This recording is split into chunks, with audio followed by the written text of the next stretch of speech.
Hey guys, welcome to Red's Projects. In this episode, just want to have a bit of a chat about the XG and the dyno session I did a couple weeks ago. Now, going into that dyno session, I had a power goal. I can't remember if I said it in the last video or not, but I wanted to make more than 520 kilowatt, which is 700 horsepower, and I fell a little bit short of that. We ended up making 473 kilowatt, which is 635 horsepower. So fell a bit short of my goals, but I did learn some good stuff, and I worked out some things I have to improve or fix. So we're just going to talk a little bit about those things in this episode.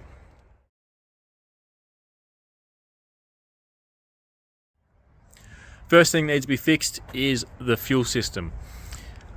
On this car, I've got set up with a 60 pound base pressure, and it's boost reference. So as you make more boost, it should have more fuel pressure. I'm going to show you a screenshot of a data log.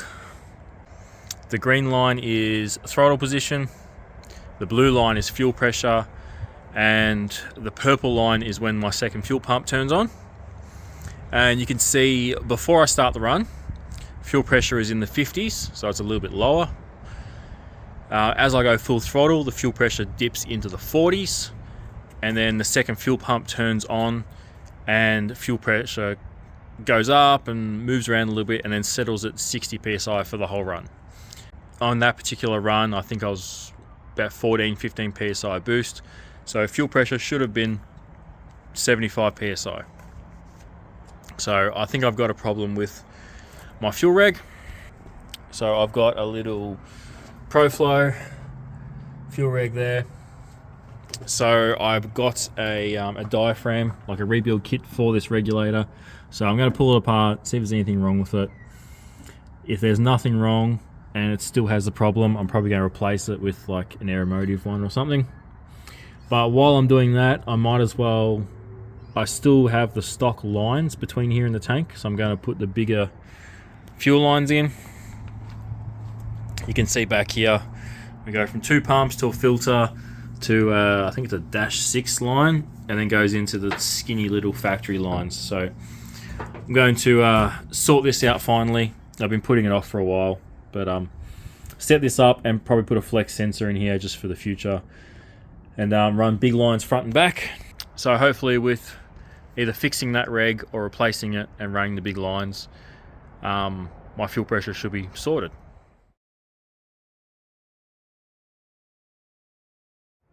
So the second thing I want to add to the car, I want to add a couple more sensors and get a bit more data.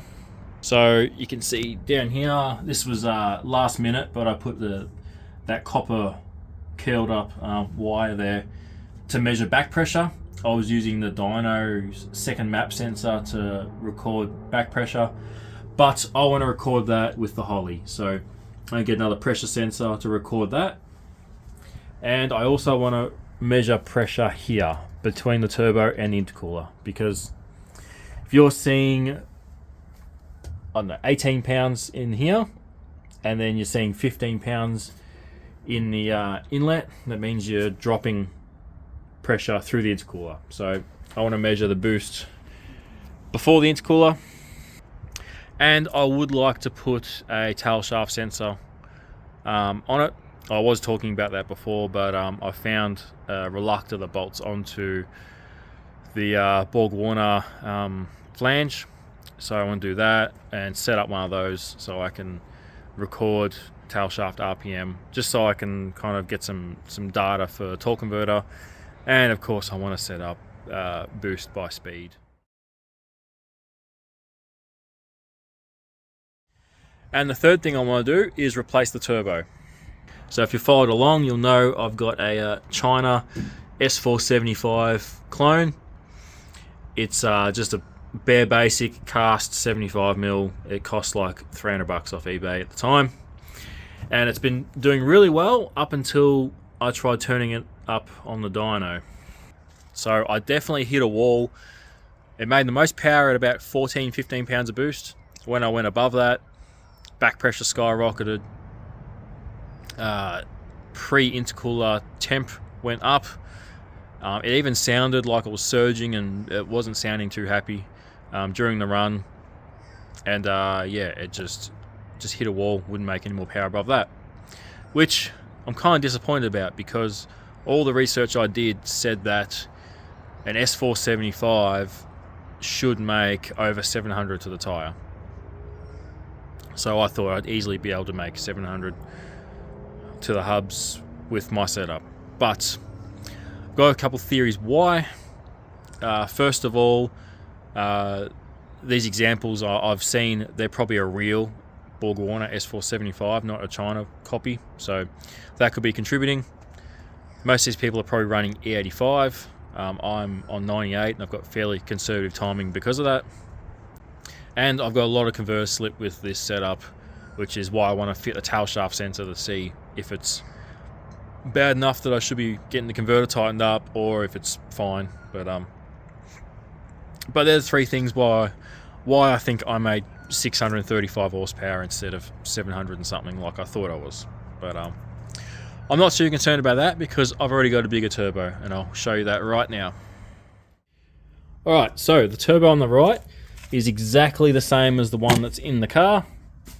This is a cast S475 copy. Compressor wheel for this guy is 75mm inducer, 101mm extruder. Turbine is 9688, like most Borgs, with a T6 1.32 turbine housing.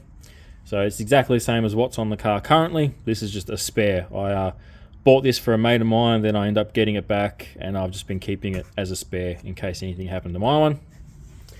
But a little while ago, I bought this guy. Now this is a billet 88mm. Same thing, it's well, you'd call this a S488.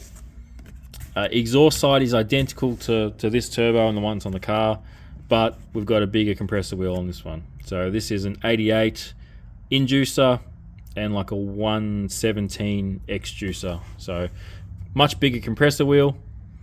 So turbine wheel is still a 9688 like most Borgs. Same exhaust housing.